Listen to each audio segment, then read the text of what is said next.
গত ৫ বছর ধরে তো নিয়োগ দুর্নীতি নিয়ে লাগাতার লড়াই করে যাচ্ছে হবু শিক্ষকরা, যোগ্য শিক্ষকরা এবং চাকরি প্রার্থীরা।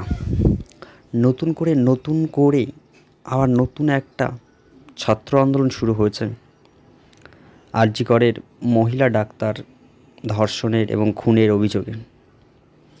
তাই বলা চলে পশ্চিমবঙ্গটা একটা ছাত্র আন্দোলনের রূপ নিয়ে নিয়েছে, ঠিক যে রূপটা নিয়েছিল বাংলাদেশ অবশ্য কোটা বিরোধী আন্দোলনে ছাত্র আন্দোলনটা শুরু হয়েছে, কিন্তু পশ্চিমবঙ্গে দুর্নীতি, ধর্ষণ এবং খুনের অভিযোগ নিয়ে কিন্তু ছাত্র আন্দোলন চলছে।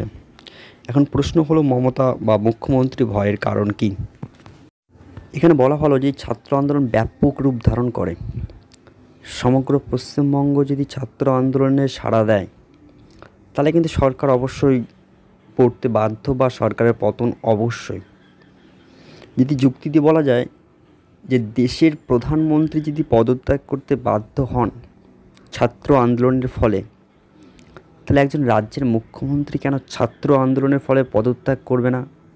সম্ভব, অবশ্যই সম্ভব। আর এই সম্ভবটা বুঝেই কিন্তু সম্মানীয় মুখ্যমন্ত্রী মমতা ব্যানার্জির কিন্তু চিন্তার একটা কারণ হয়েছে।